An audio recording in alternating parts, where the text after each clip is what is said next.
کشمیری سارے کے سارے تھے ہندو، مگر بادشاہ ان کا تھا بودھ۔ یہ بودھ کیسے یہاں بادشاہ بن گیا تھا، اس کی تاریخ کا بھی ہمیں نہ ضرورت ہے نہ اس کا موقع ہے۔ بہرحال یہاں کا چھوٹا سا بادشاہ تھا رنچن، اس لیے یہ ہر چیز میں بالکل الگ ہیں۔ ان کا جغرافیہ بھی الگ ہے، ان کی ہسٹری بھی الگ ہے، ان کی شکلیں بھی الگ ہیں، ان کا مزاج بھی الگ ہے، ان کا رہن سہن بھی الگ ہے، ان کی عادتیں اور اطوار بھی الگ ہیں۔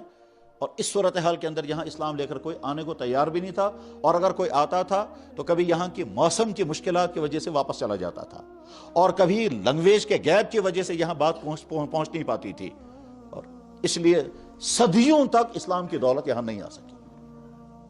کئی سو سال ہو چکے تھے پورے ہندوستان میں اسلام کا سورج، اسلام کا نور پھیلا ہوا تھا، مگر کشمیر محروم تھا۔ یہاں وہی کفر تھا، یہ شرک تھا، ظلم تھا، خرابیاں تھی، اور ایسی خرابیاں تھی کہ خرابیوں کے طوفان میں اللہ کی طرف سے یہاں عذاب بھی بہت آئے ہیں۔ ان عذابوں میں سے ایک بڑا خطرناک عذاب رہا ہے کہ یہ جو جھیل ولر ہے، جس کو کہتے ہیں کشمیر کی بر صغیر کی سب سے بڑی جھیل، ایشیا کی سب سے بڑی جھیل، جھیل ولر ہے۔ یہ جھیل نہیں، اصل میں شہر تھا، اور چونکہ بہت زیادہ گناہ گاریاں وہاں ہوتی تھی اور کھلم کھلا ہوتی تھی، تو اس لیے اللہ کی طرف سے سزا آئی، عذاب آیا۔ ایک زلزلے میں زمین پھٹی، نیچے سے پانی آیا، اور اس پانی میں وہ شہر ڈبو دیا گیا، اور وہ شہر جو ہے وہ نیست و نابود ہو گیا۔ شہر کا نام تھا سندھ مت نگر، اس کا نام و نشان بھی ختم ہو گیا، اور پھر وہاں نیچے سے پانی نکل آیا، اس پانی ہی کا نام اب جھیل ولر ہے۔ اس زمانے میں چائنا نہیں تھا، اس کو کہتے تھے مشرقی ترکستان، وہاں سے یہ عبد الرحمن بلبل سفر کر کے آئے ہیں۔ یہ نہیں معلوم ہے کہ ان کو کوئی بشارت دی گئی، یہ نہیں معلوم ہے ان کو کوئی حکم دیا گیا، کیا بات ہوئی ہے۔ بہرحال وہ وہاں سے چل کر کے آئے ہیں، اور یہاں کشمیر میں داخل ہوئے اس ارادے سے کہ میں یہاں اسلام کی دعوت کا کام کروں گا اور یہاں کے لوگوں کو اسلام کی دعوت دوں گا۔ مگر بہت سوچنے کے بعد، بہت غور کرنے کے بعد انہوں نے یہ طے کیا کہ میں سب سے پہلے یہاں کے بادشاہ کو اسلام کی دعوت دوں گا، بجائے اس کے کہ میں عوام سے ملوں، سب سے پہلے مجھے بادشاہ کو اسلام کی دعوت دینی چاہیے۔ چنانچہ عبد الرحمن بلبل رحمہ اللہ تعالی بڑی دعاؤں کے بعد مشکلات کا سفر برداشت کر کے پہنچے ہیں یہاں دریا جہلم کے کنارے تک، اور معلوم کیا کہ یہ بادشاہ کہاں رہتا ہے۔ پتہ چلا کہ فلاں جگہ پر اس کا محل ہے۔ بادشاہ کا نام تھا رنچن، پورا نام اس کا تھا رگیال بودھ رنچن، یہ بدھ مذہب کا تھا۔ یہ اس زمانے کشمیری سارے کے سارے تھے ہندو، مگر بادشاہ ان کا تھا بودھ۔ عبد الرحمن بلبل رحمہ اللہ تعالیٰ نے دعائیں کی، اور دعائیں کرنے کے بعد پھر فجر کی اذان کا وقت ہو گیا تو انہیں اذان پڑھی۔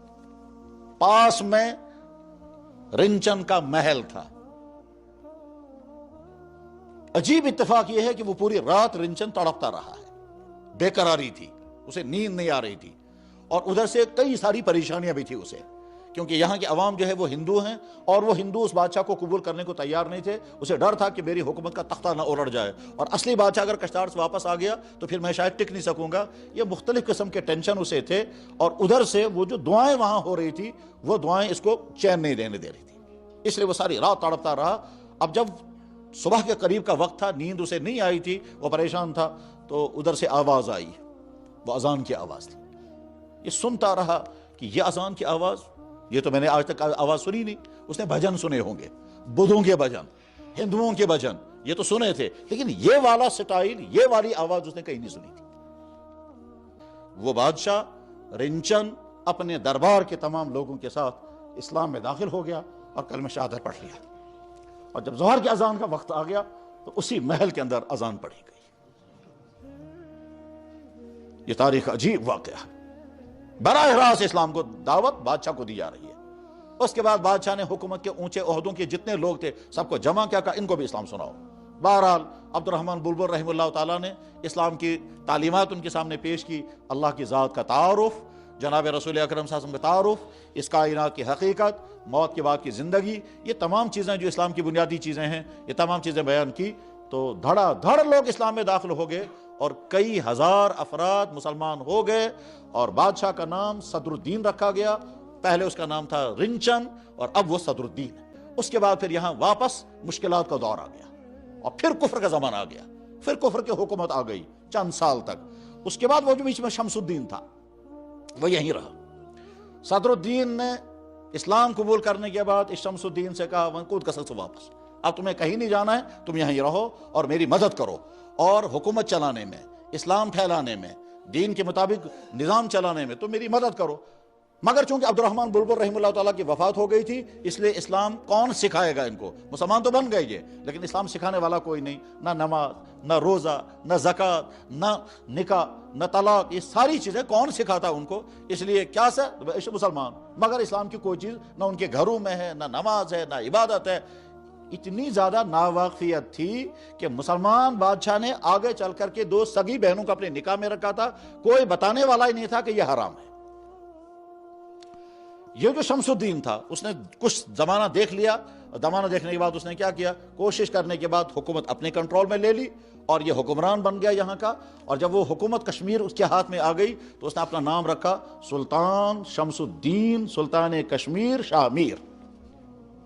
یہی شاہ میر ہے وہ جس کے خاندان نے 250 سال کشمیر میں حکومت کی تھی، اور اسی خاندان کا ایک آدمی تھا سلطان زین العابدین بڑشاہ، سلطان سکندر شاہ، سلطان علاؤ الدین وغیرہ وغیرہ، اور اسی خاندان کے زمانے میں حضرت شاہ ہمنہ رحمہ اللہ تعالیٰ تشریف لائے، اور پھر ان کے آنے سے کشمیریوں نے دھڑا دھڑ اسلام قبول کیا، اور بالکل تھوک انداز میں پورا گاؤں آ کر کے مسلمان ہو جاتا تھا، پورا علاقہ آ کر کے مسلمان ہو جاتا تھا۔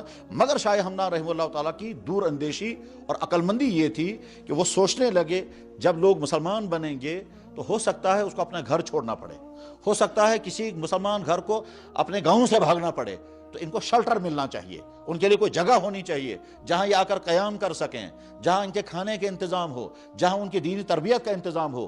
اس غرض کے لیے انہوں نے خانقاہ معلیٰ تعمیر کی تھی۔ خانقاہ معلیٰ در حقیقت اسلام قبول کرنے والے لوگوں کے لیے شیلٹر تھا، جہاں ان کی روحانی تربیت بھی ہوگی،